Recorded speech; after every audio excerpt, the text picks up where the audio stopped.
Hello students, welcome you all. स्वागत है आप सभी का ज्ञान सलाह एकेडमी के यूट्यूब चैनल पर। मैं हूं सुलभ और मेरे साथ आप लोग पढ़ रहे थे एमपीपीएससी प्रीलिम्स 2024 के लिए इकोनॉमिक्स सीरीज़।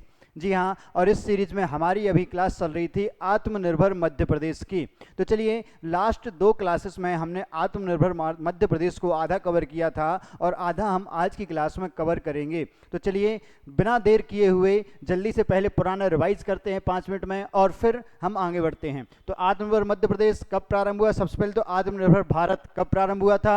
तो 12 मई 2020 को प्रारंभ हुआ था। और कोविड महामारी के दौरान, डेट गलत लिखी हुई है, कितनी है? 12 मई 2020। और ये जो पैकेज था कितना था? 20 लाख करोड़ का, जो कितना? भारतीय जीडीपी का 10% के बराबर था। फिर हम बात करें इसके 4 स्तंभ कौन थे आत्मनिर्भर भारत के? तो अर्थव्यवस्था आधारभूत अधोसंरचना, प्रौद्योगिकी, जीवंत जनसांख्यिकी और मांग, यह 5 पिलर थे। फिर आत्मनिर्भर मध्य प्रदेश कब लागू हुआ?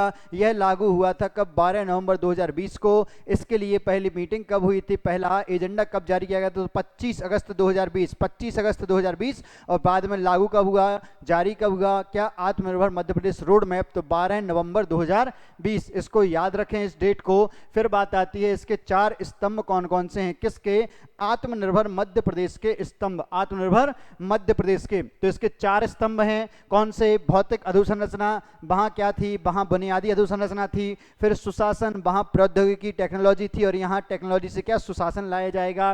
फिर स्वास्थ्य एवं शिक्षा, अर्थव्यवस्था एवं रोजगार, ये 4 पिलर किसके थे? आत्मनिर्भर मध्य प्रदेश के। फिर इन जो 4 पिलर हैं, ये जो 4 पिलर थे, इनको बहुत सारे सब पिलर्स में डिवाइड किया गया है, जिसमें जो भौतिक अधोसंरचना है, इस भौतिक अधोसंरचना को कितने में भाई? इसको 6 पिलर्स में, इसको 4 सब पिलर, 4 सब पिलर और 4 सब पिलर में डिवाइड किया गया है। तो इसके जो 6 सब पिलर हैं भाई कौन से हैं भौतिक अधोसंरचना के? भाई सबसे पहले हमें सड़क चाहिए। सड़क से आप यात्रा करेंगे, यात्रा करके नगरों का विकास और वहां पर आवास करेंगे। फिर आपको वहां जल की आवश्यकता है, जल टंकी में भरने के लिए आपको ऊर्जा की आवश्यकता है, बिजली की, और उस बिजली के भंडारण के लिए परिवहन और लॉजिस्टिक की आवश्यकता है। तो ऐसे हमने ये 6 याद किए। फिर इसके बाद सुशासन, तो इसमें कौन सा था?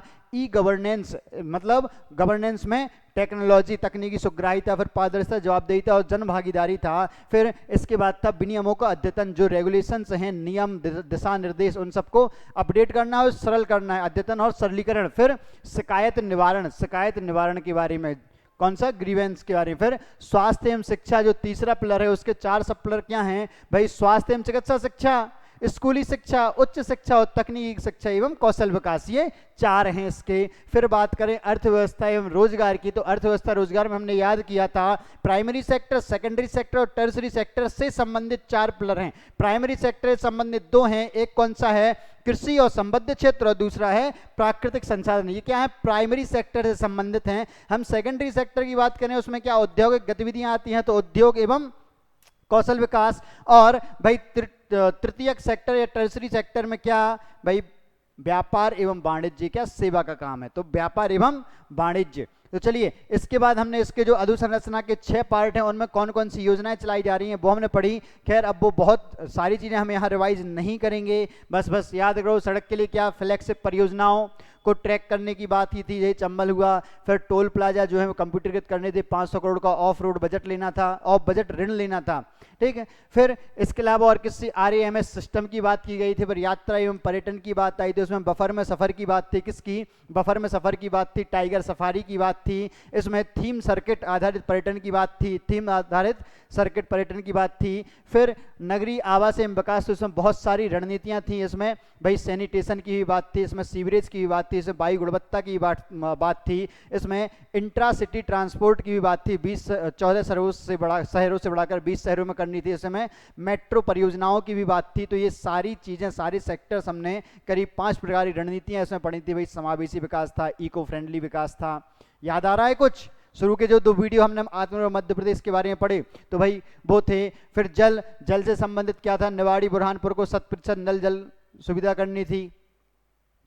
नल कनेक्शन ग्रामीण स्थानों पर 100% करना था। नर्मदा की सिंचाई परियोजना है, उसके लिए तो पेयजल आपूर्ति और सिंचाई 2 क्षेत्र में बांटकर उसको किया था हमने। फिर है परिवहन एवं लॉजिस्टिक के लिए, तो उसके लिए क्या करना है भाई, पवारखेड़ा जैसे 3 और लॉजिस्टिक हब तैयार करने हैं, इस तरीके से कोल्ड स्टोरेज वगैरह बढ़ाने हैं। तो यहाँ तक हम अभी कर चुके थे। अब चलिए अब नया सेक्टर हम शुरू करते हैं आज की क्लास में। वो नया सेक्टर क्या है भाई, नया सेक्टर है सुशासन। भाई सुशासन की अगर हम बात करें तो इसका उद्देश्य क्या है सुशासन का, कि भाई नागरिकों को सशक्त बनाना एवं न्याय दिलाना। नागरिकों को क्या करना है, हमें सशक्त बनाना है और उन्हें न्याय दिलाना है, और साथ साथ सेवाओं की कुशल डिलीवरी करनी है। क्या करना है, सेवाओं की कुशल डिलीवरी। तो भाई सुशासन का उद्देश्य याद रखना, नागरिकों को हमें सशक्त बनाना है। क्या करना है, सशक्त बनाना है। फिर उसके बाद उन्हें न्याय दिलाना है और कुशल डिलीवरी करनी है हमें सेवाओं की। अब सेवाओं की कुशल डिलीवरी के लिए सबसे पहले तो भाई इन्होंने क्या बात की, इन्होंने सीएम हेल्पलाइन की बात की। सीएम हेल्पलाइन शिकायत निवारण के लिए, सीएम हेल्पलाइन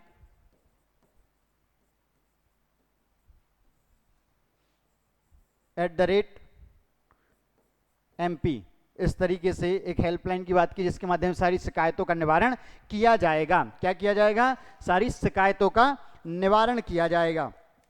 फिर ऐसे ही इसमें और भी बहुत सारी चीजों की बात की गई थी।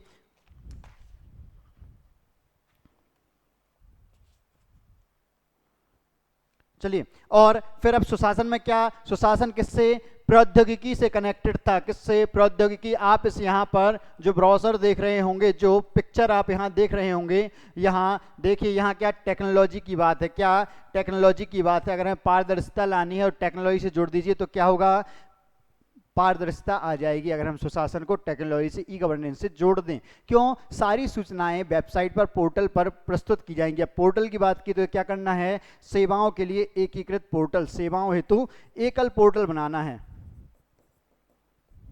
सेवाओं हेतु एकल पोर्टल का निर्माण करना है। किसका, एकल पोर्टल। फिर इसके साथ सुशासन के लिए इन्हें क्या करना है, जो भी इनके कौन हैं, कर्मचारी हैं या कर्मी हैं, जो कर्मचारी हैं उन्हें क्या करना है, उन्हें आईटी इनेबल्ड करना है, उन्हें आईटी की शिक्षा देनी है कि भाई आईटी की ट्रेनिंग देंगे ताकि वह नई तकनीक के साथ अपना तादात्म्य स्थापित कर सकें और उसको सीख सकें। तो ये प्रयास किसके लिए किए गए हैं, यह प्रयास किए गए सुशासन के लिए। इसमें इन्होंने डेटाबेस की भी बात की। क्या किया जाएगा, एकल डेटाबेस स्थापित किया जाएगा। क्या किया जाएगा, एकल डेटाबेस,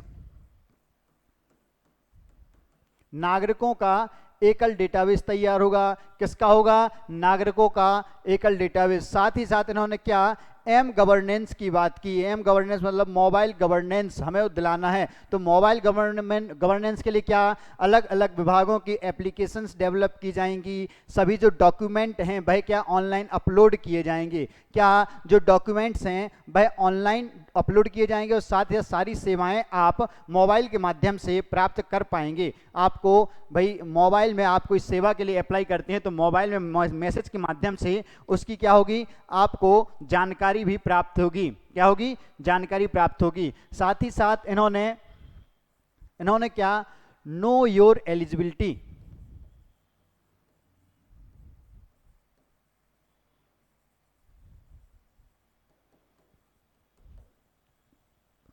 अपनी पात्रता को जानो, अपनी पात्रता जानो, एक मुहिम प्रारंभ की है। एक होता था क्या, केवाईसी। केवाईसी क्या होता था भाई, बैंक्स में होता है नो योर कस्टमर, यहां नो योर एलिजिबिलिटी, अपनी पात्रता को, प्रत्येक व्यक्ति को हम उसकी पात्रता और क्षमताओं से अवगत कराएंगे ताकि वह नए अवसरों को पहचान सके और सुशासन में अपना योगदान दे सके। किसमें, सुशासन में। ठीक है, तो भाई सुशासन में प्रमुख तरीके से टेक्नोलॉजी है उसको जोड़ना है हमें गवर्नेंस देने के लिए। तो इन्होंने क्या, मैक्सिमम गवर्नेंस और मिनिमम गवर्नमेंट, याद रखिए, मैक्सिमम गवर्नेंस और मिनिमम गवर्नमेंट, न्यूनतम सरकार और अधिकतम शासन की बात की है। ठीक है, सरकार न्यूनतम करना है, सरकार की भागीदारी कम, लोगों की भागीदारी ज्यादा करना है, जन भागीदारी। तो ये क्या, सुशासन के लिए इन्होंने प्रयास किए। फिर हम भाई आगे आते हैं, हम बात करें स्वास्थ्य एवं शिक्षा। किसकी, हम अगर स्वास्थ्य और शिक्षा की बात करें तो इस स्वास्थ्य और शिक्षा के लिए इन्होंने बहुत सारे टारगेट डिसाइड किए हैं, बहुत सारे। अब भाई हमारे यहाँ अगर हम देखें तो हमारे यहाँ जो स्वास्थ्य की दशाएं हैं, क्या हैं, स्वास्थ्य की दशाएं, वह क्या बहुत नीचे गिरी हुई थी, क्या थी, बहुत नीचे गिरी हुई थी। तो उसके लिए बहुत सारे प्रयास इन्होंने किए। अब क्या क्या प्रयास किए उनकी हम चर्चा करते हैं।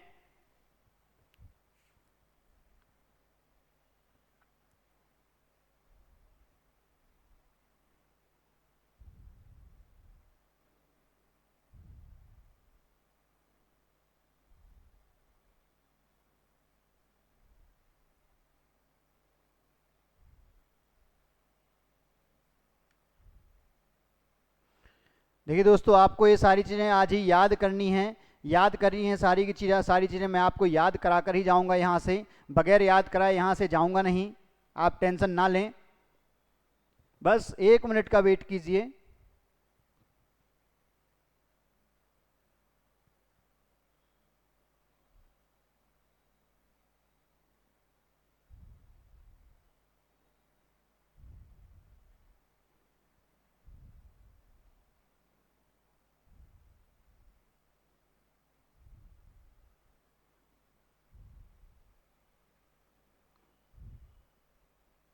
कुछ टेक्निकल एरर आ रहा है, बस 1 मिनट। चलिए,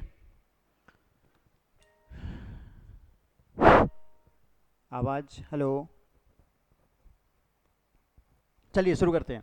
तो सबसे पहले हम बात करें स्वास्थ्य एवं शिक्षा की। स्वास्थ्य एवं शिक्षा के जो पिलर थे वो सब पिलर क्या थे? चिकित्सा शिक्षा, स्वास्थ्य एवं चिकित्सा शिक्षा पहला। फिर दूसरा पिलर क्या था भाई? इन्होंने बात की थी तकनीकी शिक्षा और कौशल विकास की। तीसरा पिलर था उच्च शिक्षा और चौथा पिलर था स्कूली शिक्षा। अब भाई हम स्वास्थ्य की बात करें, स्वास्थ्य के लिए इन्होंने जो रोड मैप तैयार किया उसमें भी टारगेट रखे। कुछ क्या टारगेट रखे? पहला टारगेट उन्होंने रखा क्या? हमें दिसंबर 2024 तक, कब तक? दिसंबर 2024 तक क्या करना है? यूनिवर्सल हेल्थ कवरेज प्राप्त करना है। यूनिवर्सल हेल्थ कवरेज मतलब जो सार्वभौमिक स्वास्थ्य कवरेज उपलब्ध करानी है, उसके अंतर्गत यह क्या करेंगे? यूनिवर्सल हेल्थ कवरेज के लिए यह क्या करेंगे? तो यह आपको अब यहाँ ध्यान देना है कि भाई मध्य प्रदेश में सार्वभौमिक स्वास्थ्य सुविधाओं के लिए क्या किया जा रहा है। यह प्रश्न भी मेंस में पूछा जा सकता है या आपसे इनसे रिलेटेड टारगेट ही पूछ सकते हैं। आत्मनिर्भर मध्य प्रदेश के अंतर्गत यूनिवर्सल हेल्थ कवरेज का टारगेट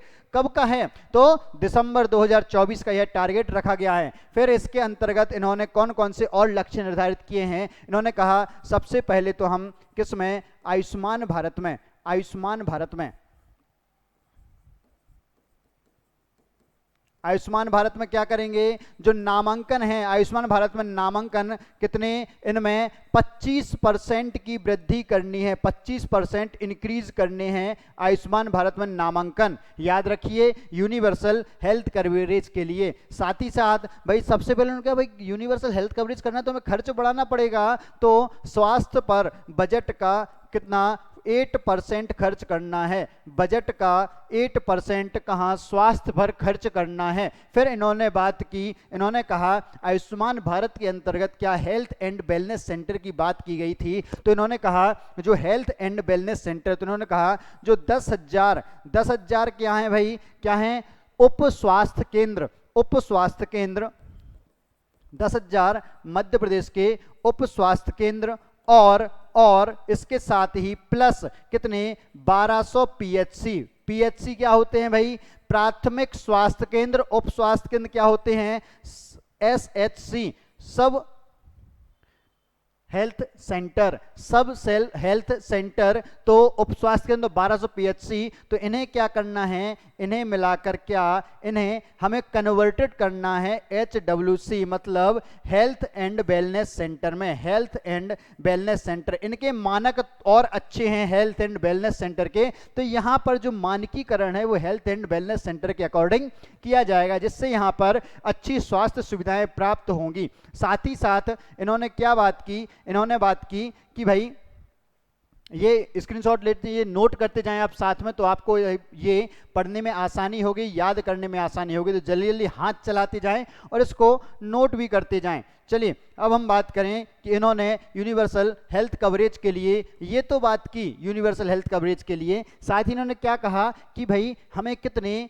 368, कितने? 360 सॉरी 362 362 क्या करने हैं आयुष के। आयुष में कौन सी हैं? आयुष में आयुर्वेद, योगा, यूनानी, सिद्धा, होम्योपैथी, ये जो चिकित्सा पद्धतियां हमारी प्राचीन भारतीय चिकित्सा पद्धतियां, इनके भी कितने 362 HWC health and wellness centre. HWC क्या है? Health and wellness centre. यह है आयुष्मान भारत के अंतर्गत यह विजन रखा गया था, हेल्थ एंड वेलनेस सेंटर की स्थापना। तो तीन, जहां पर आयुष पद्धति से इलाज किया जाएगा। किससे? आयुष पद्धति से। साथ ही साथ इन्होंने क्या कहा था कि जो पीएचसी हैं वहां पर कितने 63 जो पीएचसी हैं, पीएचसी में 63 क्लिनिकल टेस्ट। क्लिनिकल टेस्ट क्या भाई? ऐसे जो क्लिनिक पर टेस्ट किए जा सकते हो, जैसे मलेरिया का टेस्ट हुआ, बेसिक एक्सरे हुआ, ऐसे टेस्ट 63 प्रकार के टेस्ट की लिस्ट बनाई कि ये पीएचसी पर उपलब्ध होने चाहिए। कहां पर? पीएचसी पर। और साथ ही साथ पीएचसी से छोटी इकाई क्या होती है? पीएचसी से छोटी इकाई होती है क्या? एसएचसी। तो इन एसएचसी में भी कितने, कम से कम 14 एक टेस्ट करे तो वह 14 टेस्ट यहां पर भी उपलब्ध होने चाहिए। क्लिनिकल टेस्ट यहां पर भी इनकी सुविधा होनी चाहिए, तभी तो स्वास्थ्य कवरेज होगी। लोगों को टेस्ट के लिए शहर नहीं भागना पड़ेगा, यहीं पर उनके गांव में यह टेस्ट हो जाएंगे तो भाई कवरेज बढ़ जाएगी। यह इन्होंने विजन इसमें रखा था। फिर तो यूनिवर्सल हेल्थ कवरेज के लिए याद रखिए कुल ये 5 चीजें हैं। सबसे पहले तो क्या करना है? आयुष्मान भारत में जो नामांकन है भाई 5% इंक्रीज करना है। कितना? सॉरी 25%। फिर जो बजट का खर्च है स्वास्थ्य पर 8% तक ले जाना है। वर्तमान में 4.8% है, जिसे 8% ले जाना है। कब की स्थिति 4.8? 2020 में, 2020 के बजट में। फिर इन्होंने क्या कहा? 10,000 सेल्फ जो सब हेल्थ सेंटर हैं और 1200 प्राइमरी हेल्थ सेंटर हैं, उनको क्या करना है? Health and wellness centre HWC में परिवर्तित करना है। फिर इसके बाद इन्होंने बात की कि 362 जो Ayush health and wellness centre इन्हें डेवलप करने, कितने? 362। फिर इसके बाद इन्होंने बात की कि भाई जो पीएचसी हैं वहां पर कितने पीएचसी? भाई 1200 पीएचसी को में HWC में परिवर्तित करना था, तो वो 1200 पीएचसी हैं, वहां पर कितने भाई 63 क्लिनिकल टेस्ट उपलब्ध होने चाहिए। और जो एसएचसी हैं वहां पर कितने? 14 क्लिनिकल टेस्ट उपलब्ध होने चाहिए। इसके बाद भाई इनका अगला टारगेट था दिसंबर 2024 का ही। क्या टारगेट था भाई अगला? तो इनका अगला टारगेट था, हम बात करें इनका जो दूसरा टारगेट था स्वास्थ्य के लिए, क्या इन्होंने रोड मैप क्या रखा कि भाई दिसंबर 2024 तक ही, दिसंबर 2024 तक, याद रखना इसी वर्ष के सारे टारगेट से प्रीलिम्स में भी बहुत महत्वपूर्ण होंगे और मेंस की दृष्टि से। तो इन्हें क्या करना था? जो एमएमआर है, एमएमआर को क्या करना है भाई? 175 से 100 प्रति लाख जीवित जन पर लाना है। जो एमएमआर है मदर मोर्टेलिटी रेट, मातृ मृत्यु दर, यह प्रति 1 लाख जीवित जन्मों पर मापी जाती है। तो क्या उस समय मध्य प्रदेश कितनी थी? 173। कितनी थी? 173 थी। कितनी थी? 173। 173 से 100 पर लाना था। किसको? एमएमआर को। फिर इन्होंने बात की आईएमआर की। क्या? इन्फेंट मोर्टेलिटी रेट या शिशु मृत्यु दर। जो आईएमआर है, आईएमआर को कितना ले जाना था? इसको 48 से 35 प्रति हजार, 35 प्रति हजार जीवित जन्म पर लेकर आना था। ये क्या है भाई? जन्म लेने वाले बच्चे हैं तो वह कितने होने चाहिए। फिर इसके बाद इन्होंने बात की न्यू नेट एनएमआर, किसकी? एनएमआर की बात की। 3 चीजों की बात है, एमएमआर, आईएमआर, एनएमआर। जो एनएमआर है वह क्या थी? 35 थी, जिसे घटाकर 25 पर लाना था। कितना? 25 पर लाना था। और टीएफआर, टोटल फर्टिलिटी रेट, इसको 2.1 करना था। कुल प्रजनन दर महिलाओं की अपने जो भाई उनका प्रजनन काल होता है उसके दौरान कितनी? 2 या 2.1 बच्चे ही पैदा कर सकें, ऐसा टारगेट रखा था। तो इन टारगेट को अचीव करने के लिए क्या रोड मैप अपनाएंगे।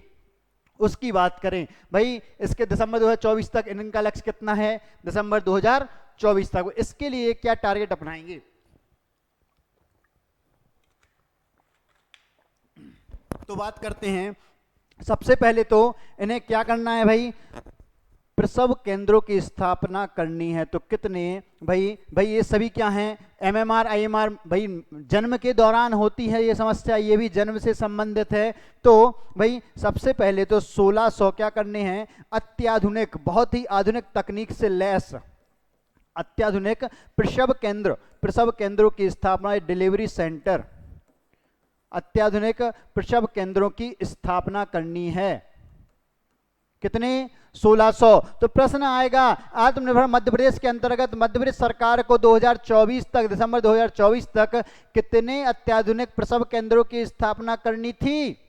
1600, याद रखिएगा, कितने, 1600। और साथ ही साथ इन सभी प्रसव केंद्रों में क्या SNCU एक यूनिट इन्हें डेवलप करनी है, SNCU, जिसका फुल फॉर्म क्या है, SNCU का नवजात देखभाल यूनिट, विशिष्ट नवजात देखभाल इकाई।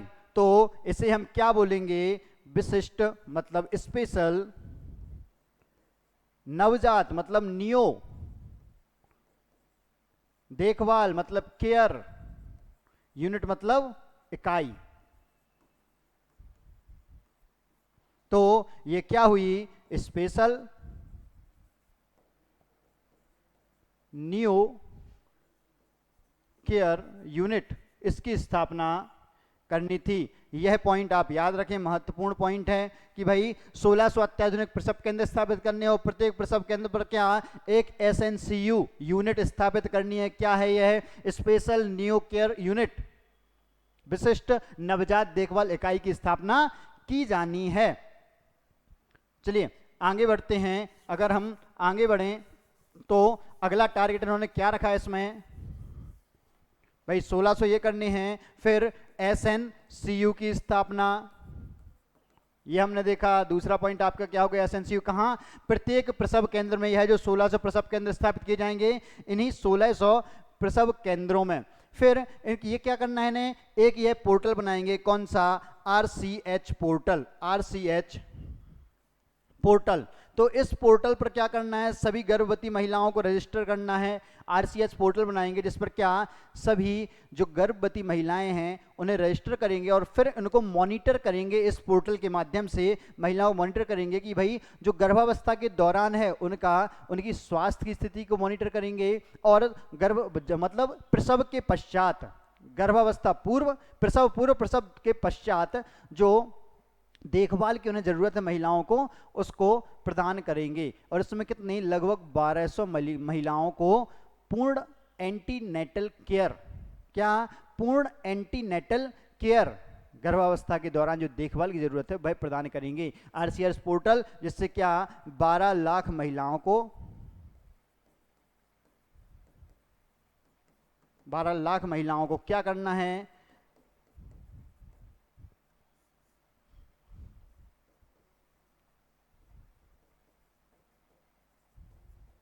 गर्भावस्था के दौरान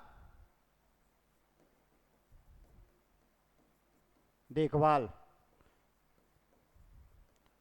याद रखिए जो SNCU है यह बच्चे की देखभाल के लिए यूनिट स्थापित की जाएगी, और ये RCH पोर्टल है। RCH पोर्टल क्या है भाई, reproductive and child health portal. क्या, reproductive and child health portal.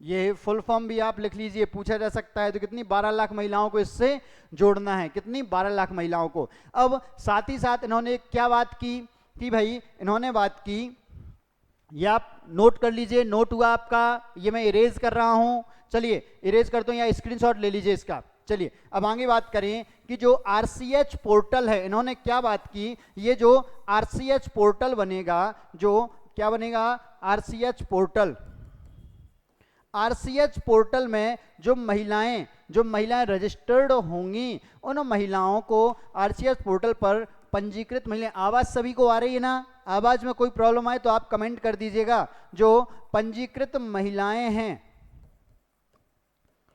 उन्हें क्या 16,000 रुपए,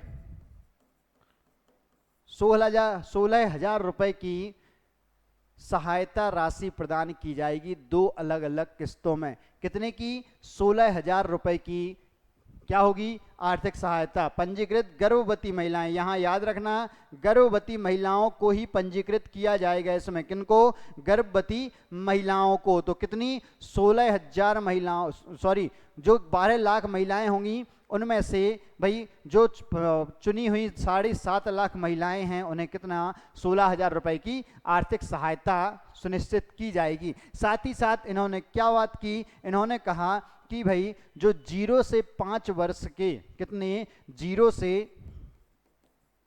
5 वर्ष के 55 लाख बच्चों का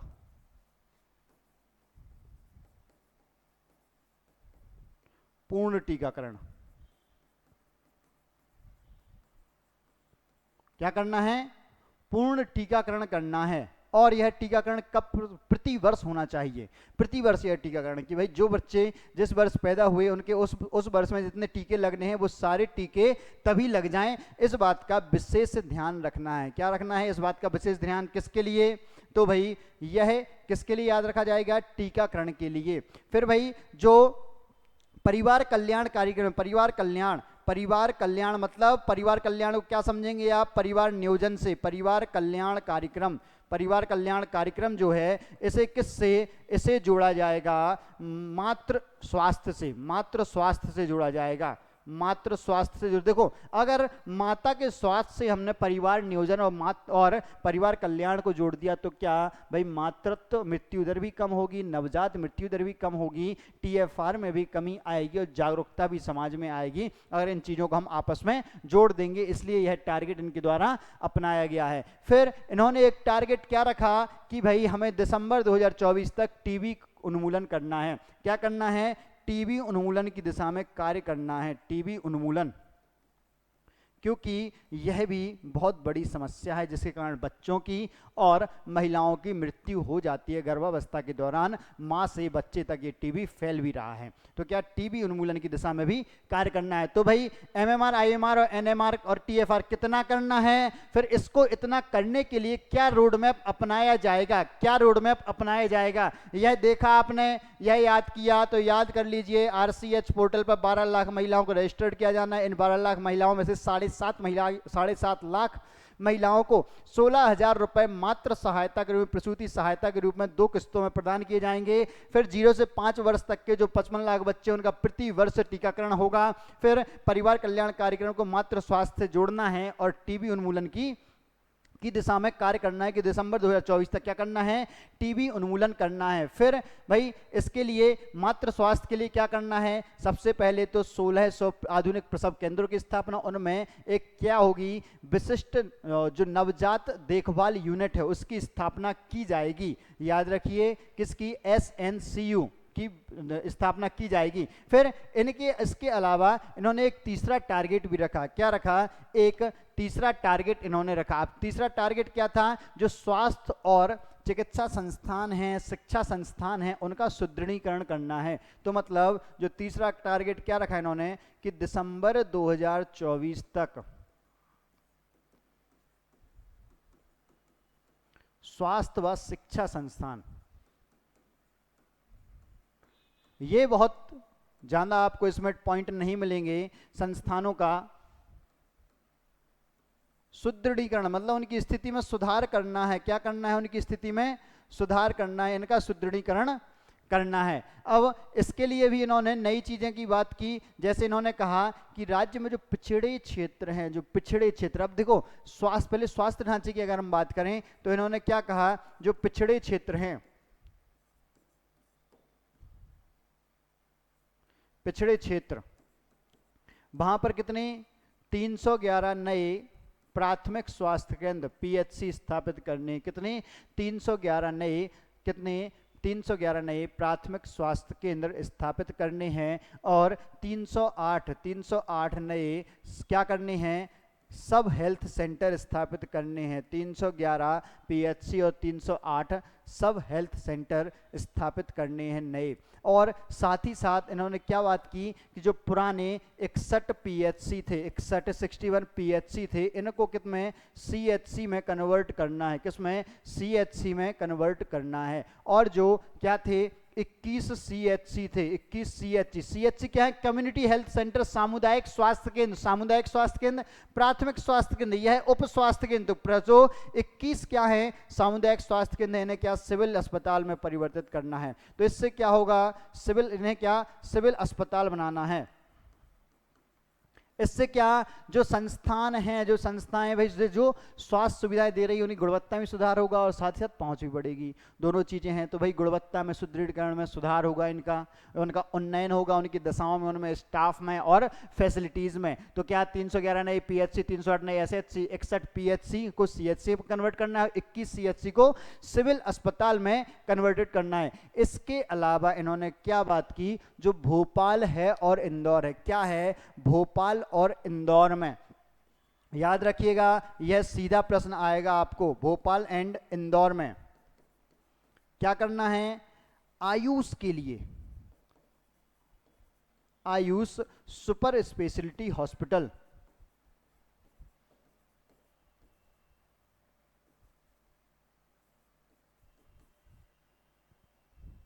सुपर स्पेशलिटी अस्पताल की स्थापना। तो भाई प्रश्न आएगा, आत्मनिर्भर मध्य प्रदेश रोड मैप के अंतर्गत आयुष सुपर स्पेशलिटी हॉस्पिटल कहां स्थापित किया जाना है। Option A Bhopal, option B Indore, option C Jabalpur, option D A और बी दोनों। तो आपका उत्तर होना चाहिए भोपाल इंदौर, मतलब ऑप्शन डी ए और बी दोनों। इसको याद रखिएगा, यह प्रश्न आपसे सीधा पूछा जाएगा। और कब तक यह स्थापित करना है, तो यह होगा दिसंबर 2023 तक स्थापित होगा भाई, तो याद रखें। साथ ही साथ इन्होंने क्या बात की कि जो आयुष औषधालय हैं, क्या हैं, आयुष और यूनानी औषधालय हैं, दवाइयों की दुकानें हैं, आयुष औषधालय, उनका भी उन्नयन करना है। बस ये सामान्य सा है, इससे प्रश्न नहीं आएगा आपका, यह मेंस के लिए काम आएगा आपको यह पॉइंट। यह प्रीलिम पॉइंट ऑफ व्यू से महत्वपूर्ण है, यह प्रीलिम्स पॉइंट ऑफ व्यू से महत्वपूर्ण है। याद रखें कौन से प्रीलिम के महत्व के पॉइंट ऑफ व्यू से महत्वपूर्ण है, कौन से मेंस के पॉइंट ऑफ व्यू से, इसको याद रखें। फिर इन्होंने क्या बात की, इन्होंने कहा कि हम, यही पॉइंट लिख देता हूं भाई आप लोगों को, एक ही पेज में स्क्रीनशॉट में आ जाएंगी चीजें। तो क्या पीपीपी मोड पर, पीपीपी मोड पर एक मेडिकल कॉलेज, एक मेडिकल कॉलेज किसके मोड पर, पीपीपी मोड पर स्थापित किया जाएगा। यह प्रश्न आपसे पूछा जा सकता है कि आत्मनिर्भर मध्य प्रदेश रोड मैप के अंतर्गत पीपीपी मोड पर कितने मेडिकल कॉलेज बनाए जाने थे। तो इसके अंतर्गत केवल एक मेडिकल कॉलेज बनाया जाना था, कितने, एक मेडिकल कॉलेज, याद रखें। ठीक, चलिए अब इसके बाद हम बात करें कुछ शिक्षा संस्थानों की भी बात है भाई, स्वास्थ्य के अलावा जो अन्य शिक्षा है उसके लिए भी संस्थान की बात है इसमें। इसका स्क्रीनशॉट ले लीजिए आप, इसका स्क्रीनशॉट ले लीजिए। चलिए अब आगे बढ़ते हैं।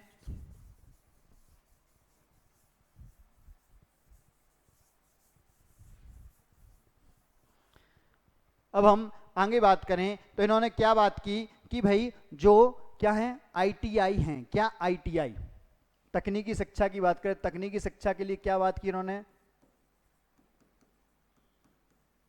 तकनीकी शिक्षा के लिए जो आईटीआई हैं, आईटीआई में वर्तमान नामांकन दर को, नामांकन दर 64% से बढ़ाकर, 64% से बढ़ाकर कितना करना है, 85% करना है। कितना, 64% से 85% बढ़ाना है, 85% तक बढ़ाना है। वर्तमान में कितनी थी, मतलब जब 12 नवंबर 2020 तक कितना था, 64% इनमें नामांकन एनरोलमेंट रेशियो।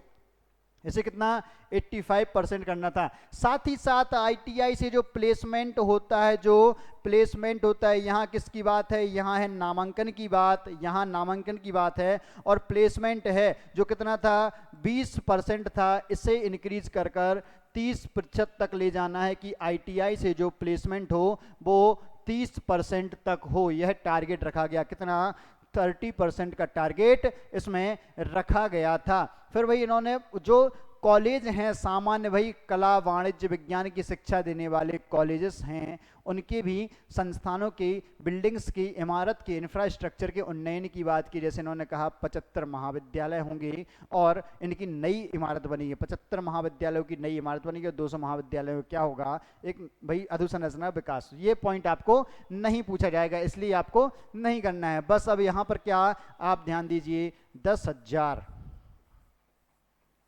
संसाधन संपन्न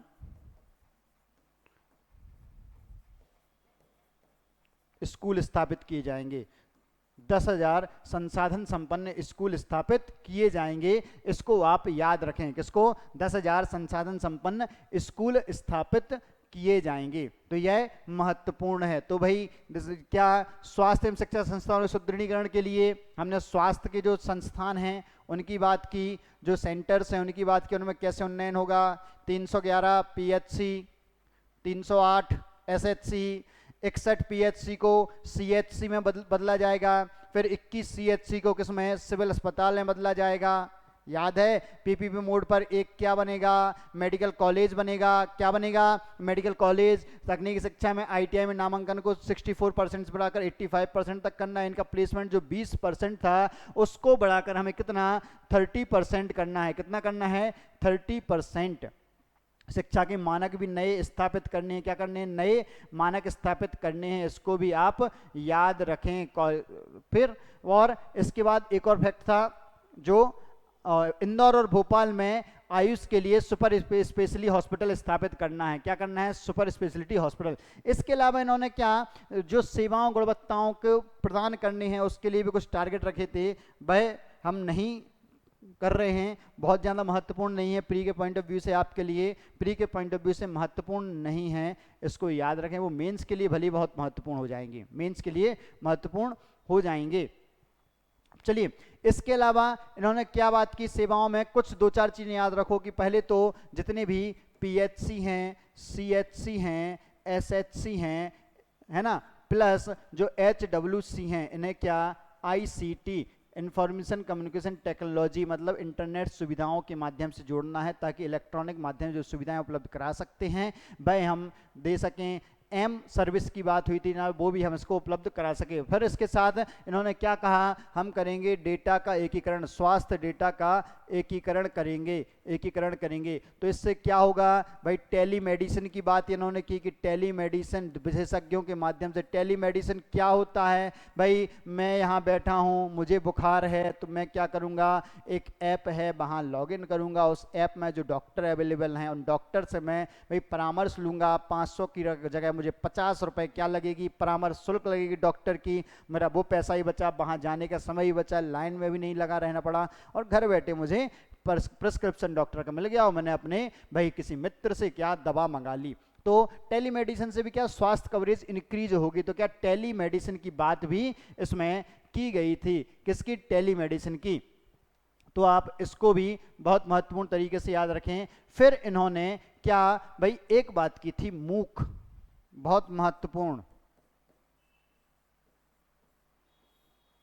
ये पूछा जा सकता है आपको, आत्मनिर्भर मध्य प्रदेश में चर्चित मूक का फुल फॉर्म क्या है। इसका फुल फॉर्म है massive open online courses. Massive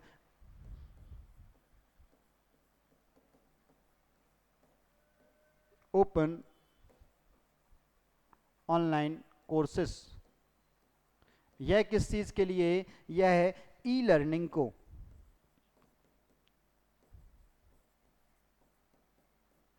e learning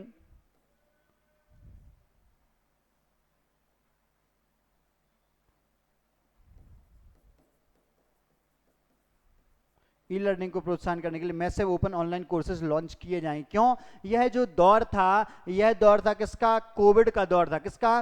Covid का दौर था। तो इस दौरान क्या भाई फिजिकल क्लासेस नहीं हो पा रही थी, तो ऑनलाइन क्लासेस का बढ़ावा बहुत ज़्यादा मिल रहा था। तो उन्होंने कहा मैसिव ऑनलाइन कोर्सेज के लिए मैसिव ओपन ऑनलाइन कोर्सेज मूक एक पहल शुरुआत की थी। फिर इसके बाद उन्होंने पैरामेडिकल स्टाफ भी उपलब्ध कराने के लिए उन्होंने बात की थी, किसकी? पैरामेडिकल स्टाफ भी उपलब्ध कराया जाएगा। तो यह बात हुई किसकी? स्वास्थ्य की, स्वास्थ्य की बात की। इसके अलावा इन्होंने क्या कहा कि भाई जो स्कूली शिक्षा है, जो स्कूली शिक्षा है, स्कूली शिक्षा में इन्होंने एनईपी 2020 की बात की, एनईपी 2020, और उसके लक्ष्यों को भी इसमें शामिल किया। इन्होंने कहा कि हम बच्चों को आईसीटी इनेबल्ड करेंगे, साथ ही साथ इनकी तार्किक क्षमता में वृद्धि करेंगे। तार्किक क्षमता को बढ़ाने के लिए इनकी नवाचारी प्रवृत्ति को बढ़ाने का उद्देश्य रखा जाएगा। साथ ही साथ इनमें उद्यमिता कौशल की बात की कि उद्यमिता कौशल, ये लक्ष्य रखे गए कि हमें इस तरीके से इस दिशा में आगे बढ़ना है, तो उसी के लिए हम आगे कार्य करेंगे, उसी के लिए आगे कार्य करेंगे। फिर एक महत्वपूर्ण टर्म है, इसमें महत्वपूर्ण टर्म है, यह आपको भूलना नहीं है भाई। महत्वपूर्ण टर्म क्या है भाई? यहां ध्यान दें आप, यह टर्म है स्टेम। एजुकेशन में हमें स्टेम नीति पर ध्यान देना है। स्टेम मतलब S for science, T for technology,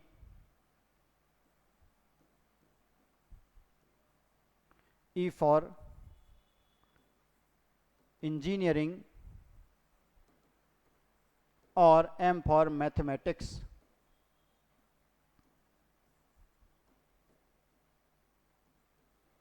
in 4 stream पर फोकस करना है ताकि इनसे नवाचारी प्रवृत्ति बढ़ेगी। तो हमें शिक्षा में इनकी बेसिक समझ और इनके प्रति लोगों की रुचि में हमें क्या करना है? फोकस करना है। तो भाई ये क्या हुआ? ये हमारा स्वास्थ्य और शिक्षा के लिए किन किन चीज़ों की हमने बात की, यह सारी चीज़ें यहाँ कवर हुई। इसके अलावा इन्होंने और भी इंफ्रास्ट्रक्चर की बात की थी। तो भाई यहाँ याद रखें भाई, पहले तो यूनिवर्सल हेल्थ कवरेज कब तक प्राप्त करना है, यूनिवर्सल हेल्थ कवरेज की बात कब तक की है? तो यह बात है भाई 2 दिसंबर 2024 तक की। कब की? दिसंबर 2024। फिर उसके बाद बात की इन्होंने IMR, MMR, NMR, TFR को कवर करने की बात की। और फिर उसके बाद इन्होंने बात की किसकी? भाई ये जो बेसिक इंफ्रा है स्वास्थ्य और शिक्षा से संबंधित, उसको और उसकी दिशा निर्देश क्या रहेंगे, उसकी दिशा कैसी रहेगी, उसकी बात की। आइए अब बात करते हैं आखिरी क्षेत्र की। जो आखिरी क्षेत्र है कौन सा? अर्थव्यवस्था एवं रोजगार। अर्थव्यवस्था एवं रोजगार के 4 सब पिलर थे। वह 4 सब पिलर कौन कौन से थे, यही बात करें। या कितना लंबा हो गया भाई वीडियो?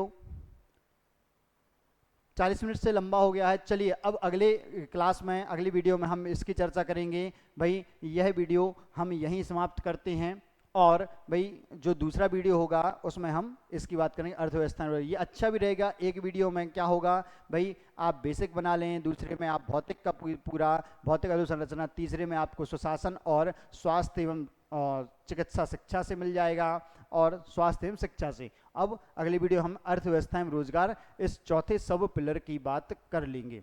चलिए मुझे दीजिए इजाज़त। इस वीडियो को ज़्यादा से ज़्यादा एस्पिरेंट्स तक शेयर करें और भाई सपोर्ट करें। Thank you so much.